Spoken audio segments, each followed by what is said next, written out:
Então tive uma adolescência bem desregrada, assim. Então não bebia, não cheguei a usar droga. Então ele quebrava tudo, batia na minha mãe, batia na minha irmã. Semana antes da missa de entrada da comunidade, o conselho da comunidade me pediu de ficar mais um ano em casa, né? Então com essa notícia eu fiquei um pouco abalada, assim, né? E aí voltou dentro de mim a total desconfiança.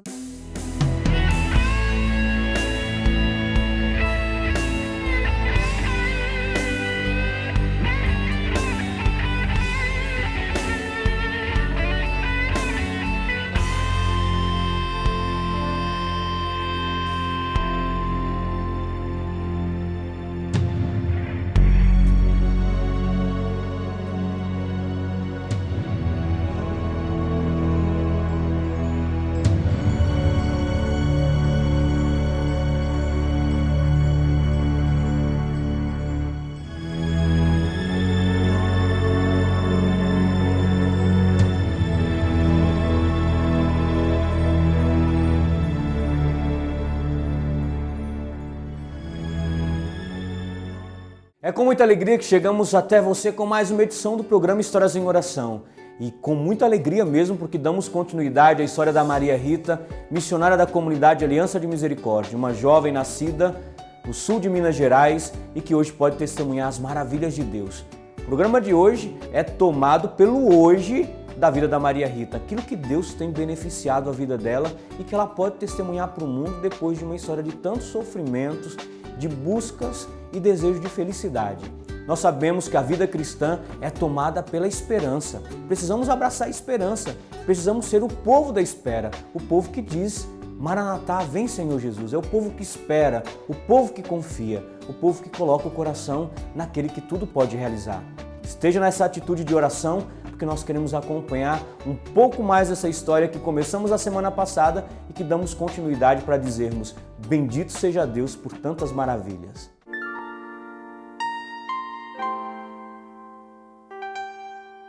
Mesmo fora de Deus, assim, nesses 3 meses, eu me sentia muito vazia, porque eu já tinha uma certa consciência de que era errado aquilo que eu estava fazendo.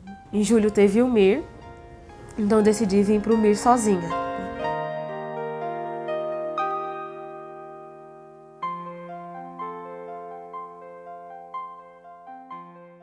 Então, quando eu cheguei no Botucatu, eu só chorava. Mas eu estava descobrindo que era diferente ser de Deus, né?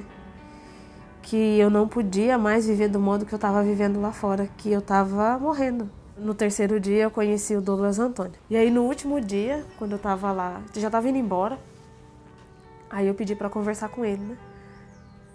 Aí foi quando eu contei um pouco da minha história, tudo, aí ele falou que Deus tinha um plano na minha vida, né?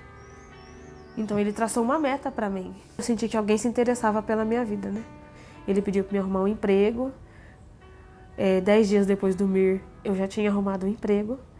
Né? Trabalhei numa lanchonete, onde eu aprendi a fazer várias coisas, né? Mas só que alguns vícios ainda estavam em mim, né? De ir em show, de ir em forró. Então sempre eu caí em alguma coisa, né? Então eu gostava de ir muito no show do Daniel. Então sempre fugia, né? E às vezes algumas pessoas da igreja me ligavam, falavam assim: onde você tá indo? Ah, eu tô indo embora, mas era mentira, eu tava indo pro show. Então continuava com a vida dupla, né? Mesmo caminhando. Teve um dia que eu escrevi pra ele e ele me disse que eu tinha que pôr um ponto final nessa minha vida dupla. Que eu não podia mais viver da forma com que eu tava vivendo, né? Então me decidi, né? Pus um ponto final na minha vida dupla, né? Então cortei com o show, cortei com as coisas, cortei com tudo. Então rasguei todas as minhas fotos que eu tinha, do jeito que eu era, né? Com maquiagem, com as coisas. Oh Deus Pai, quanto nós precisamos da bondade de você como Pai. Quantas vezes na nossa vida abandonamos a paternidade, nos tornamos orgulhosos sobre a nossa vida. Te pedimos, Pai, abençoa a nossa vida, faz de nós uma vida completamente doada para Ti. Foi quando ele me fez a proposta de ir para a escola de evangelização, que ia nascer em 2008.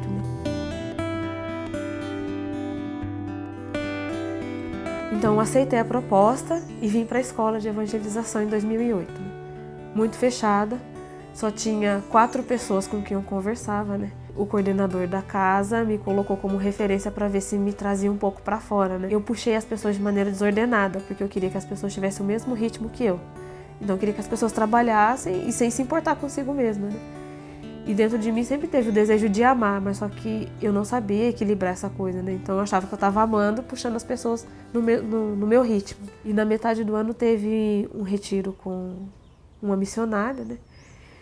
E aí foi quando ela começou a mexer comigo, né? Foi quando eu descobri que algumas coisas que aconteciam lá na infância não eram normais, né? Algumas coisas íntimas, né? Dentro da família, até mesmo na minha adolescência, essa missionária sentia e começou a dizer, né? Que tinha uma pessoa que tinha sofrido várias coisas dentro da família e que até então achava que era normal, mas que Jesus naquele momento vinha dizer que não era normal. E aí eu fiquei na minha, porque eu pensei que não era comigo, né? E depois no final, assim, ela aproximou de mim e falou assim, que tudo que ela estava dizendo era para mim. Que se tinha acontecido alguma coisa, que eu precisava dizer logo a alguém. Então comecei a ser mais aberta dentro da escola, né? Comecei a conversar com outras pessoas, então isso me ajudou muito, me deu um pouco de liberdade com cada um, assim, né? No final do ano fechei para ir para o primeiro ano. Pai do céu, te pedimos, toca o coração dela, porque ela perdeu o sentido da paternidade. E somente você, o Pai do céu, pode adquirir, pode dar para nós, e por esta filha, por esta pessoa, uma bênção poderosa para ela. Que esta pessoa possa sentir mesmo a atração, o desejo de poder estar com você abraçado. Nós precisamos compreender que o que fica na nossa vida, no fim de tudo, é o amor que colocamos naquilo que fazemos. É só o amor que pode construir qualquer coisa na nossa vida.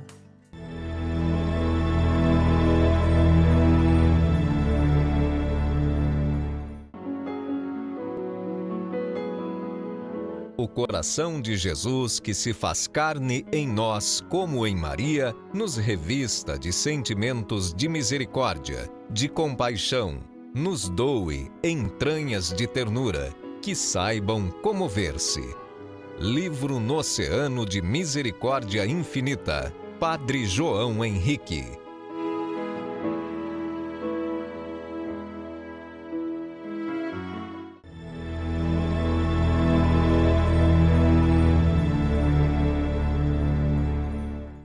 O carisma da comunidade Aliança de Misericórdia é ser expressão do amor misericordioso de Deus para com os pobres material e espiritualmente. Veja o que Deus realizou na vida da Maria Rita através deste carisma. Vim para o primeiro ano de formação, houve uma transformação dentro de mim, mas não total, né? Cuidar das pessoas, né? E é o que eu sei fazer também.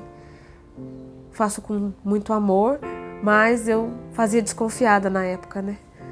Porque tinha medo deles me cobrarem algo, né? Tirarem algo de mim que eu não queria dar. Então, na metade do ano, resolveram que eu precisava trabalhar um pouco fora para poder descobrir um pouco do mundo lá fora e também ser mais verdadeira comigo, né? Fui trabalhar, continuei do mesmo jeito, né? Troquei de lugar com uma outra pessoa, fui trabalhar numa creche com as crianças. Era cozinheira. Mas eu fazia com amor, mas também ninguém me conhecia, né? Me escondia muito. Te peço, Pai, que você possa decidir agora com profundidade. Eu quero abrir o coração desta pessoa. Eu quero abrir o coração daqueles que me estão escutando. Eu quero abrir o coração de Padre Antonello. Eu, com vocês, peço isso para o Pai do céu. Foi quando eu vim para a Casa Cenáculo. E aqui na Casa Cenáculo eu vivi uma experiência de transformação. Um de nossos padres começou a me puxar, né? Mas me puxar não por sentido do trabalho, mas do sentido pessoal, né? Da minha vida, né? Querendo saber, né? Querendo saber como eu sou, como era a minha vida antes, né? Com esse padre e mais uma missionária que é minha amiga Lívia, né? Eu comecei a fazer um caminho de oração. E nesse caminho de oração eu comecei a colocar para fora tudo que eu era, né? Tudo que tinha acontecido na minha infância, na minha adolescência, né? Então foi um caminho bonito, assim, que eu fiz, né? E que eu não sabia do tesouro que tinha dentro de mim, né? porque era a minha vida, a minha vocação, né? Eu já tinha fechado pro celibato, mas eu não queria fazer os vínculos da maneira que eu tava. Foi quando também a minha mãe ficou doente, né? E minha família começou uma pressão em cima de mim e eu não sabia o que fazer. Então minha mãe teve um AVC. Quando a minha mãe saiu do hospital, era um dia antes de eu voltar já para casa, né? E aí ela me perguntou quando que eu ia embora, né? Eu falei assim, eu acho que eu vou embora amanhã. Por que a senhora não vai comigo, né? Ela disse assim, não, eu não vou porque eu não tenho vocação. Porque se eu tivesse vocação, eu já estava lá. Então você tem que ir mesmo, né? Então eu senti ali uma força da minha mãe, né? Que ela sabia que estava sendo difícil para mim deixar ela, mas ela ao mesmo tempo queria me dar força, né? E nessa época também minha irmã estava grávida, ela já tinha uma menina. E meu pai também tinha que fazer uma cirurgia. Só que foi tudo muito junto. E a minha família continuou, né? Ligavam aqui, me ofendiam bastante, né? Mas eu tinha tomado uma decisão que eu não ia embora, que eu ia ficar, né? Que eu queria deixar Deus cuidar da minha família, né? E nesse tempo eu comecei a viver um caminho de verdade na direção espiritual, né? Com essa pessoa que eu vivi esse caminho de verdade, eu não escondia nada, né? Eu falava do que eu estava sentindo, contei toda a minha história, contei tudo que tinha dentro de mim e até os sentimentos que vinha quando a minha família ligava, de toda a situação da minha família, né? Dos meus pais doentes. Foi quando também a minha família cortou relações comigo por 6 meses, né? Então eu fiquei sem contato nenhum. Então ao mesmo tempo estava acontecendo o caminho de verdade na direção espiritual e o caminho de oração, né? Então onde Deus foi tirando tudo para fora, né? Curando tudo que estava dentro de mim, assim. Eu não sabia que era tanta coisa, né? Mas que Deus estava agindo com misericórdia em mim e na minha família ao mesmo tempo, né? Em outubro de 2012 eu consegui falar com os meus pais pela segunda vez no ano, né? Depois de 6 meses sem contato nenhum, sem falar com eles. E meu pai estava um pouco doente, mas ele falou que estava tranquilo e a minha mãe já estava andando já, de novo. Então meu coração começou a ficar mais sereno, né? Foi quando em novembro meu pai ficou doente, foi internado. Então eu fui visitá-lo e foi a última vez que eu vi meu pai vivo, né? Daí eu fui vê-lo no hospital, passei umas 3 horas com ele lá. Eu consegui rezar por ele, né? Pedir perdão também para ele de tudo que eu tinha feito e também consenti o perdão a ele, né? E quando a gente rezava, escorreu uma lágrima do olho dele, né? Eu sentia que ali Deus estava fazendo alguma coisa dentro dele, né? Eu sentia a misericórdia de Deus, não só em mim, mas também nele. Depois de 27 dias ele veio a falecer em casa, né? Ele veio a falecer e eu cheguei atrasada no velório, né? Foram comigo mais 4 missionários, sendo um deles padre, né? E chegando lá, a minha família não estava muito bem comigo, né? Então foi meu primeiro contato com eles, assim. Teve uma confusão, né? De que uma de minhas tias começou a gritar comigo no velório do meu pai, né? Eu cheguei meio desnorteada, acelerada, assim, né? Não sabia o que fazer, se chorava ou se eu abraçava alguém. A minha irmã não queria contato comigo na época, né? Então aí eu fui pedir para ela se o padre poderia dar a bênção no corpo, tudo. Ela falou que respeitava. Aí ninguém se aproximou. Então na beirada do caixão essa minha tia começou a gritar, né? Falando que eu tinha desamparado meu pai, né? Que eu tinha matado ele de desgosto, né? Falando um monte de coisa. E aí eu não podia nem chorar, porque se eu chorasse era mais um motivo para ela continuar gritando, né? E aí deixaram mais meia hora, né, o velório. E aí depois, na hora do enterro, quando o caixão foi saindo, ela ficou gritando, assassina, né, assassina. Minha mãe não tinha ido no velório. Ela estava na casa dessa tia, né, que tinha causado essa confusão.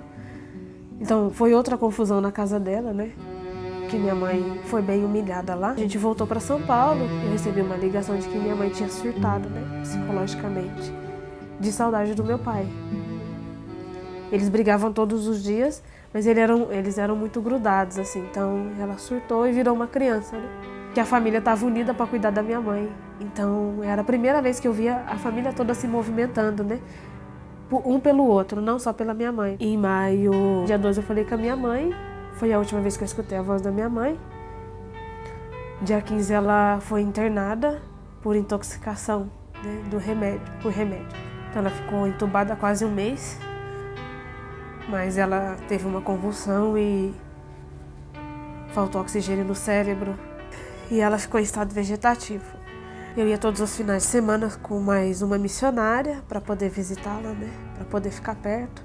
Ela precisou fazer traqueostomia porque ela conseguia já respirar sozinha, né, então precisou fazer para poder garantir, né,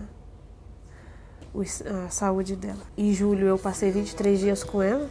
Foi aonde eu pude dar tudo de mim para minha mãe, né?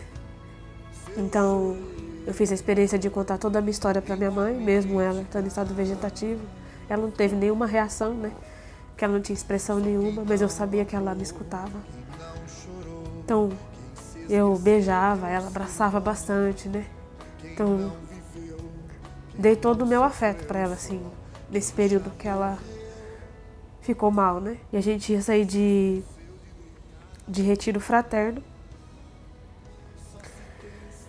E na sexta-feira, quando a gente ia sair, eu senti algo, assim, diferente, né? Parecia que ia acontecer alguma coisa, né? Aí no sábado de manhã, eu queria rezar. Eu subi para rezar e 2 missionárias subiram para poder me dar a notícia que a minha mãe tinha falecido naquela manhã, né? Aí eu não queria acreditar naquilo que elas estavam me dizendo, né? Aí eu liguei para uma amiga que é enfermeira, lá em Alfenas. Aí ela falou que a minha mãe tinha ido igual um passarinho, né? Que as enfermeiras nem tinham percebido que ela tinha falecido. Mas que ela aparentemente não tinha sofrido, né? Para poder falecer, né? Eu cheguei atrasada de novo, mas aí deixaram mais um pouco, né? E aí dessa vez não teve nenhuma confusão, né? E pra mim foi mais duro ver minha mãe dentro do caixão, né? Porque ali me veio várias coisas, né? Com o medo de ficar sozinha, né? De não ter mais família com quem falar, né? Então, quando fechou o caixão, eu sabia que não ia ter mais minha mãe, né? Então não ia mais ter com quem contar. Só que lá eu não conseguia chorar, né? Assim, não conseguia demonstrar para as pessoas, né? Então todo mundo achou que eu estava serena, né? E eu não estava serena na realidade, né? Dentro de mim estava um turbilhão, mas eu não sabia o que dizer, o que fazer, né? Passou o enterro, aí a gente foi embora, né? Para o lugar onde a gente estava mesmo. Então aí fiquei um pouco abatida, né? Ia tomar por uma semana um remédio para conseguir dormir, porque minha cabeça também não parava. Então, eu fiquei mais isolada, assim, porque eu não conseguia mesmo, né, ficar no meio das pessoas, porque eu não conseguia enfrentar isso, né. Porque fazia só 8 meses de diferença do meu pai, então na minha cabeça não é que entrava muito assim. E aí eu perguntava muito para Deus, né, por quê, né.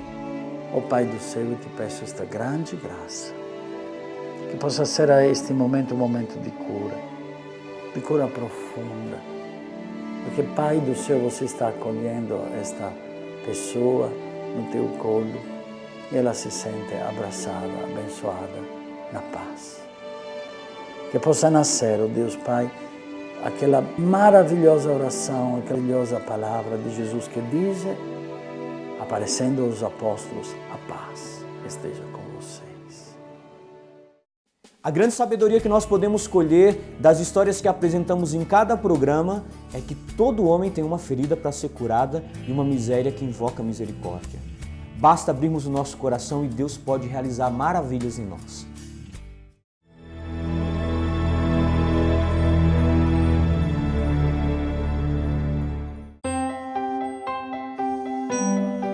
Deus te deu 24 horas. E você, quantos minutos dá para Deus?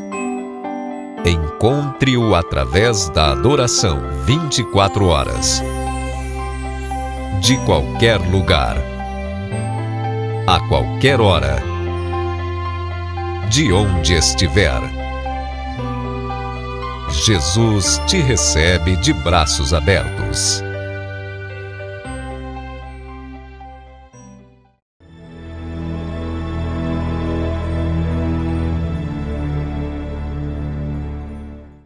Com a história da Maria Rita, nós falamos de diversos assuntos: confiança, desconfiança, renúncias, violência, busca dos prazeres, mas também de conversão. E queremos deixar sublinhado nesse programa que Deus tem muito mais do que nós podemos pedir. Ele é fiel. Veja o que Deus tem realizado na vida da Maria Rita nos dias de hoje e que ela pode dar glória e nós podemos nos unir para dizer: bendito seja Deus. Em setembro eu ganhei uma viagem, né, para peregrinação, onde eu pude conhecer a Terra Santa em Medjugorje. Só que quando a gente voltou da Terra Santa, a gente parou em Portugal e era um dia antes de fazer um mês da morte da minha mãe, né? E a gente foi em Fátima, né? Foi onde eu senti uma presença muito forte de Maria, né? E eu não sabia explicar, porque eu só chorava, né? E eu não sabia o que fazer lá. Porque onde eu visse, eu sentia a presença de Deus em todos os lugares, né? E dia 17 a gente chegando em Medjugorje, fazia um mês certinho que a minha mãe tinha falecido. E aí eu sentia que Maria estava me acolhendo como filha, né? E que eu não estava sozinha, né? E nessa mesma época que eu descobri que eu ia para outra fraternidade, eu também descobri a diabetes. Então aí foi muito difícil, porque eu perguntei para ele, que eu perguntei para Deus mesmo, né? Mas quando vai parar, né, essas coisas, né? Eu não aguento mais. E eu não falava com a minha família, não tinha o apoio deles, e ainda tem uma doença, né? E aí eu não sabia lidar muito bem, assim, ficava muito nervosa, né? Fui no médico e aí comecei a usar insulina, né? Então foram exatamente 9 meses, né, de tratamento. Mas Deus também me deu a graça de ser curada de uma doença que é impossível ser curada. E também outra graça que Deus me deu foi da minha irmã ter vindo aqui na comunidade, né? Ela veio pela primeira vez, mas eu me senti muito amada porque ela não me cobrou nada dessa vez, né? Nesse tempo tenho feito uma experiência de fraternidade muito profunda, né? De conhecer o outro e também que o outro também conheça o meu coração. Olhando para trás, né? E vendo tudo que eu passei na minha história, né? Todas as perdas que eu tive, né? Não vejo como um castigo de Deus, né? Mas vejo como uma misericórdia de Deus, né? A misericórdia de Deus que agiu na minha família, que agiu na minha vida, né? Que me permite estar de pé hoje, né? E hoje eu sinto que meu nome se tornou carne em mim, né? Maria. Pela simplicidade, né? Pelo amor que ela dispensou a Jesus e a todos que cercavam Jesus, né? Rita, por causa de Santa Rita, né? Foi determinada em tudo que ela fez, né? Sinto que eu sou uma mulher determinada naquilo que Deus me dá, né? Não quero deixar de lado os planos de Deus, não quero deixar de lado a vontade dele na minha vida.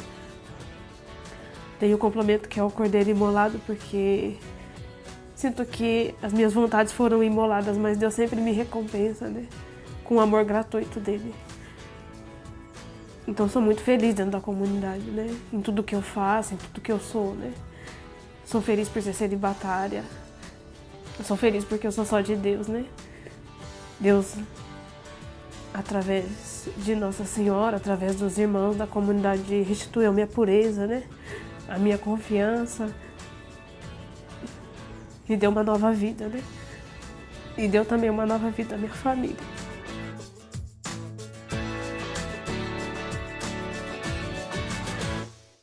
Nós vimos o poderoso fazer maravilhas na vida da Maria Rita. E nós só podemos nos unir dizendo: bendito seja Deus, glória a Deus por todos os seus feitos. Ele é fiel, repita isso sempre, Ele é fiel. Em cada bloco, vendo a história da Maria Rita, nós repetimos várias vezes: Ele tem muito mais do que nós podemos pedir. Eu digo para você, abraça a esperança, Ele tem muito mais do que você pode pedir. E nós queremos abrir o nosso coração àquele que nos abençoa e nos cumula com sua graça. Recebamos a bênção do Senhor através do Padre Antonello. Querido, não tem jeito. Nós devemos, uma vez para sempre, compreender que a verdade da pessoa humana é esta: a pessoa não pode viver sem o amor do Pai. Isso que significa que muitas vezes nós tivemos as feridas da paternidade do Pai terreno. Mas isso não significa nada, nada. Você não pode ter medo. O Pai do céu pode construir e reconstruir a tua alma, porque a tua alma precisa e deseja o Pai do céu. Então é por isso, querido, que eu quero abençoar vocês, porque Deus Pai hoje possa fazer para nós este grande dom de poder sentir a presença dEle como Paizinho que nos ama sempre. Deus te abençoe, em nome do Pai, do Filho e do Espírito Santo. Amém. Eu quero agradecer com muito carinho a nossa irmã de comunidade, Maria Rita, pela coragem de poder testemunhar a sua vida e despertar em tantos corações o desejo de se unir a Deus nessa certeza. Ele é fiel. E quero agradecer a você que em cada programa se une à família Aliança de Misericórdia nesse itinerário Histórias em Oração, que chega até você querendo testemunhar o amor misericordioso do nosso Deus. Você que é sócio benfeitor desse programa, continue ajudando e também divulgando para que esse programa chegue em tantos lugares. Eu quero convidar você que pela primeira vez assiste esse programa ou que ainda não é um sócio desse programa a contribuir. A sua contribuição faz com que essa produção possa crescer cada vez mais. Abramos o nosso coração e eu quero convidar você a estar sempre ligadinho conosco. Até o próximo programa. Deus abençoe.